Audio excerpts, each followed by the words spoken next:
Hello everyone! Welcome back to my channel, or welcome to my channel if you're new. My name is Kristin. This is my booktube. So in today's video, we are going to be going through my TBR stack of physical books, ebooks, audiobooks, things I'm rolling over from March, all of that stuff. Today is March 30th, so there is one more day left in the month of March. And there are going to be some books that I'm going to be rolling over into April, so we will be talking about those as well. So let's not beat around the bush. Let's just go ahead and jump into my April TBR by talking about the books that I'm going to be rolling over from March into April. And I do have 3 right now that I think I'm going to have to roll over into the next month. So the first book on the rollover list that I don't think will be a surprise to anyone is Throne of Glass. This is solely because it's a physical book. There's a lot of world building in the beginning, as there is with any new fantasy series. I am about 100 pages in, and we are just now getting into the actual meat of the story. So I do think that now that we have a foundation for the story to go down, this will probably become a bit of a faster read for me. It'll be one that I'm gravitating towards more, just because now there's actually stuff happening. I feel like that's something that turns a lot of people off from fantasy because there is so much world building that has to go into the beginning just to lay the foundation for the rest of the story or series. So I feel like that can be a turnoff for people. And I know that that is also how I felt in the first chunk of A Court of Thorns and Roses, and I ended up really loving that series. So I am pretty certain that it's a similar thing with this one, and that's just my reading style with fantasies in general. You know, it takes a bit for me to get into the first book, and then once the story starts flowing, I start wanting to devour the books more. So yeah, all that to say, this is being rolled over into April because I am just now getting past the world building and it's just now getting good. Another rollover that I have is actually a Kindle read, and it is The House Across the Lake by Riley Sager. I am still only about like 10% of the way through that book, so I definitely won't finish that one by the end of March. And I think that's just mainly because the Kindle pretty much lives next to my bed, so the only time that I really read the Kindle in my apartment, at least as of right now, is before I go to bed. And there have been a lot of days recently where I don't have any energy to read before I go to bed. So that is why I have not really been picking up The House Across the Lake. Yeah, so I did not get very far in The House Across the Lake in the month of March, and we are going to roll that over into April so that I can finish it then. Also, I did get a case for my Kindle, as you can probably tell because it's nice and shiny now. And I do have a lot of stickers, so I do want to decorate this a little bit. And one of my friends actually has a clear case like this, and she put the stickers inside of the clear case so she didn't have to actually like peel and stick them onto the Kindle itself, which I think I may try to do as well because I have commitment issues when it comes to using my stickers. So they just sit in a bag in my room and pretty much never get used. So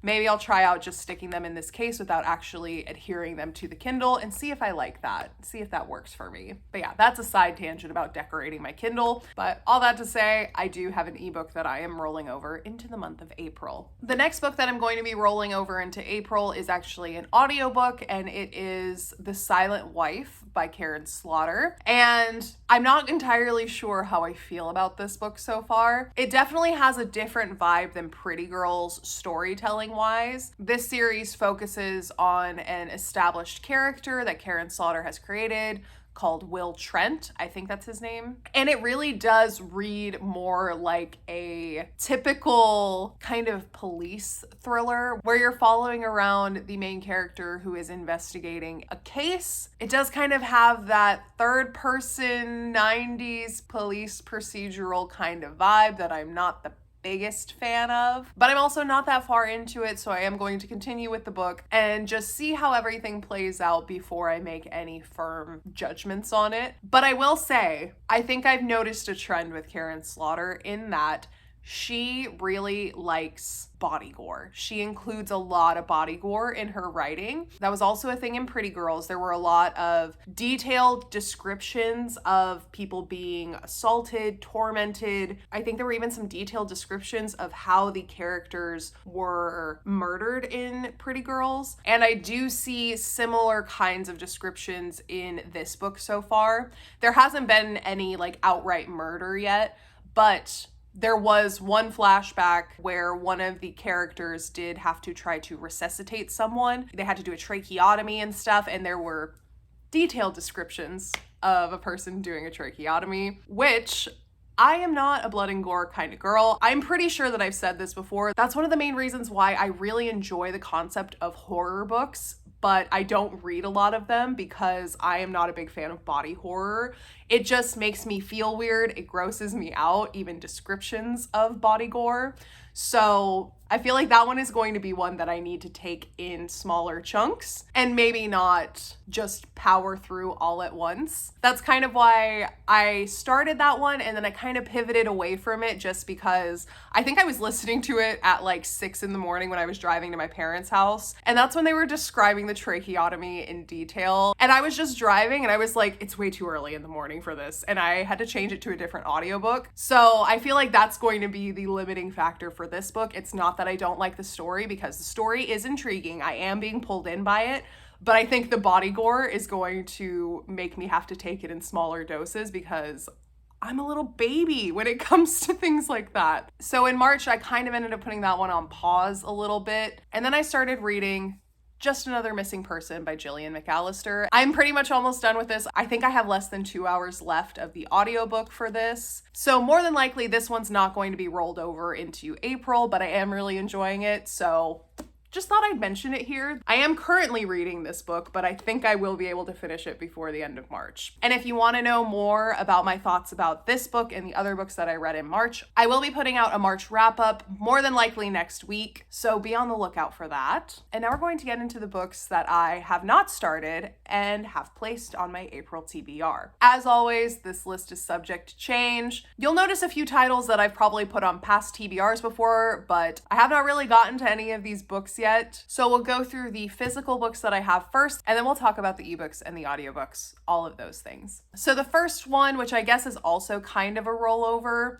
even though I didn't start it in March, is Daisy Jones and the Six. I have friends that know about my love for Sam Claflin as an actor and have been telling me that I need to read this ASAP so that I can watch the show. And I have owned this book for quite a while. It's just been sitting on my shelf. And I think the reason why I hadn't read it yet is because I did read The Seven Husbands of Evelyn Hugo and Malibu Rising in very quick succession a couple years ago. And I just wanted to take a break before I started another historical fiction by Taylor Jenkins Reid. And I think it's been enough time, I've read enough other books that it's time to pick this one up again. Also, I feel like it has kind of a spring vibe. I don't know if that's just me wanting to make it fit into April, but I feel like the whole vibe of like Fleetwood Mac, it makes me think of like flowers and springtime and just like warm sunny days when it's not too hot, not too cold. You know, it's like sunny and 75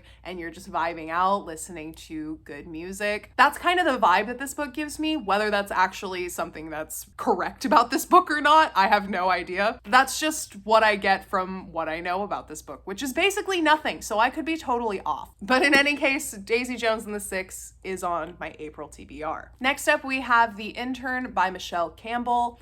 I don't know if I've mentioned this book before on my channel, but I did technically start this book back in like September, I think. I literally only read the first 10 pages of this book and then I never picked it back up again. And it's not because the beginning wasn't interesting. It did draw me in right from the beginning. I just put it on my shelf and forgot about it, honestly. This book is a bit of a different thriller than I've read before. This is a legal thriller. It is about a student at Harvard Law who secures, I believe it's a judicial clerkship, with a judge that she idolizes. And as she is about to start this internship with this judge, her brother is arrested and someone is trying to frame him for a crime. As the main character goes through her internship, she begins to realize that these judges that she has looked up to for so long and respected professionally might have some dirty secrets and corruption that they are trying desperately to hide.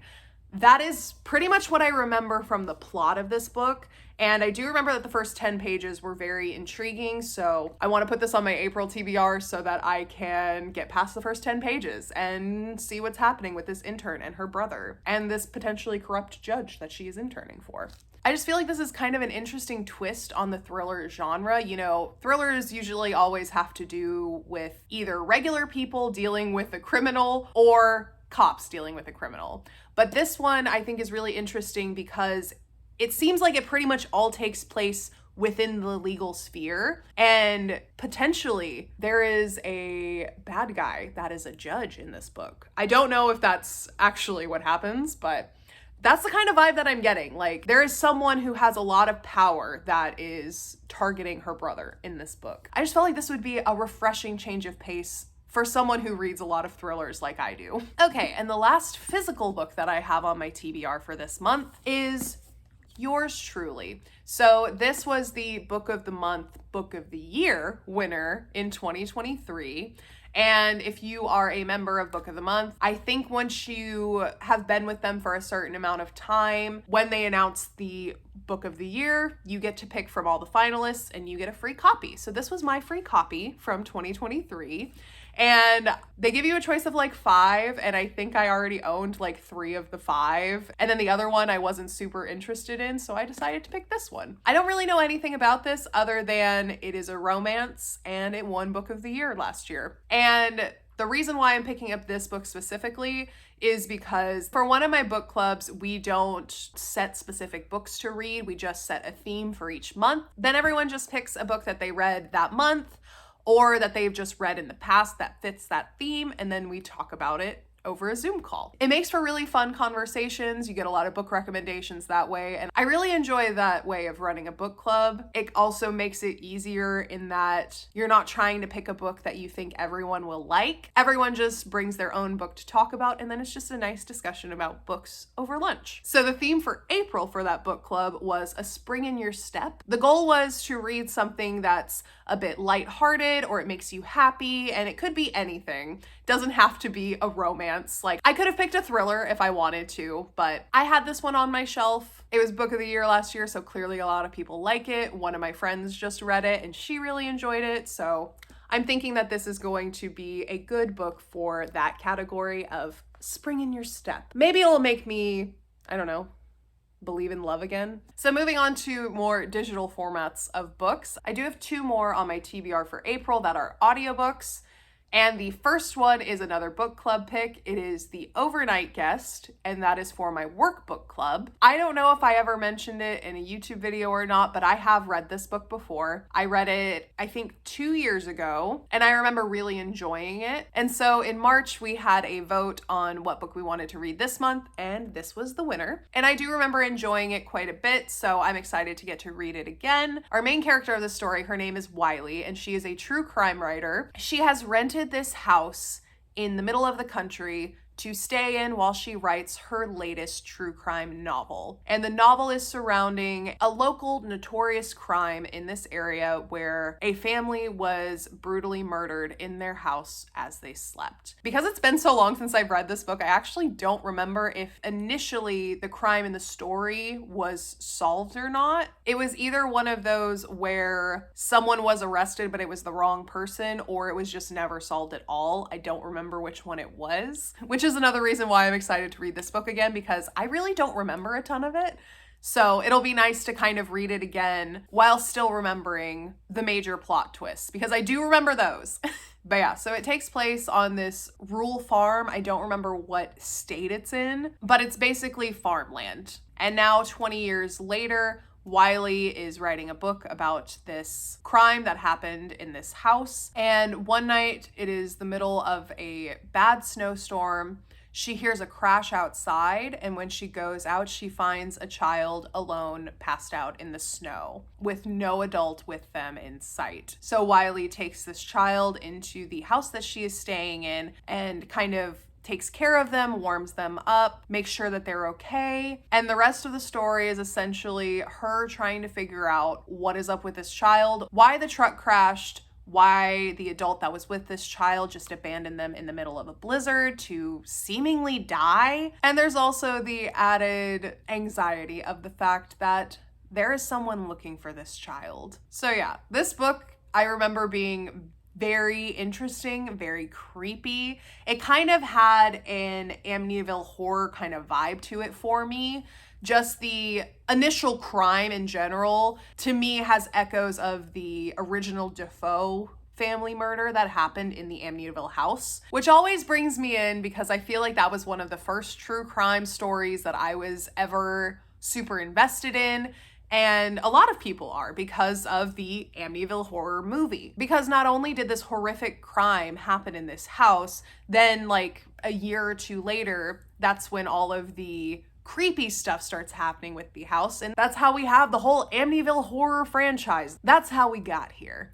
And so I see a lot of echoes of that particular crime throughout the thrillers that I read. But yeah, that's pretty much all I remember from this book from the first time that I read it like 2 years ago. So this will be a fun one to revisit, reread, to just like go through it with fresh eyes, knowing what the big twists are, because those are about the only things that I do remember. And I don't want to just give away the biggest twists in this video, but there are some really good twists that have stuck with me. I just don't remember a lot of the smaller details of the plot. So it'll be a fun book to revisit, and I will probably start that like on the 1st because our book club meeting is on like April 8th. So I guess it's technically the March meeting and we just meet in April, but I read so many books, and specifically I read so many thrillers that they kind of start to melt together in my mind. So I try to read the books as close to the actual meeting date as possible, and that's why this book is on my April TBR, even though it's technically my book club's March pick. And the last book that is on my TBR for the month of April is one that I actually don't know if I'm going to get to read, but I'm adding it to my TBR as a manifestation that I will get to read it in the month of April. And that is The Women by Kristin Hannah. I think I mentioned in one of my recent videos that I was trying to see if I could get that book through my local library and read it that way. And I can get it through my local library. There is just a very long hold on that book. And I do have a hold on it, but as of right now, I think it says that there's like a 5-month wait. So I'm low-key kind of hoping that like it's not actually that long and I don't have to wait 5 months to actually read it. But I'm just gonna add it to my TBR and we're just gonna keep rolling it over until I finally get it from my library. So yeah, it is on this TBR pretty much purely for manifestation that I will get to read it fairly soon. Because I've heard so many good things and clearly it's popular. A lot of people want to read it, and so do I. Hello everyone, editing Kristin here. I just realized while editing that I didn't tell you what The Women was about. I just told you the name of a book and complained about how there's a long hold for it, so I don't even know if I'll be able to read it in April, but I didn't even tell you what the book was about. So, we're going to correct that real quick. So, to my understanding, The Women is a historical fiction about the Vietnam War, and it is told from the point of view of a nurse that is on the ground in Vietnam during the Vietnam War. And I think it just shows the Vietnam War from a different perspective, from the perspective of the women that were there. And according to one of my friends that has read it recently, it's one of those historical fictions where like everything that can happen to the main character of the story happens to the main character. And I know that that is kind of similar to the other Kristin Hannah book that I've read, which is The Nightingale. So not really a surprise there. So yeah, that's pretty much the very brief description that I know about the plot. And one of my friends read it for Women's History Month in March, and I was wanting to do that too. I've already had it on hold for about 2 weeks, but alas, I was not able to get a hold of it for March, so we will read it whenever it comes available. That's all I wanted to say, just give you a very brief synopsis of what the plot of The Women is, and yeah, we can get back to the video now. Bye. So I think with that, that ends off my TBR for the month of April. If you have read any of these books and you have thoughts and opinions that you would like to share, you can go ahead and leave them down below. If you have other books that you want to recommend to me that you think I should check out, you should also leave those down below. I am constantly looking for new books to read. I'm always adding things to my TBR. If you follow me on Goodreads, you'll see that I have like 450 books on my TBR shelf on that website. So I'm always constantly adding things to that list. And so any recommendations you guys have are always welcome. But yeah, I think that's going to do it for me today. I hope you guys enjoyed this video. If you did, go ahead and leave a like down below. Let me know. You should also subscribe while you're down there because I put out new videos every single weekend. And yeah, I hope you guys are having a wonderful day wherever you are in the world. And I will see you in the next video. Bye!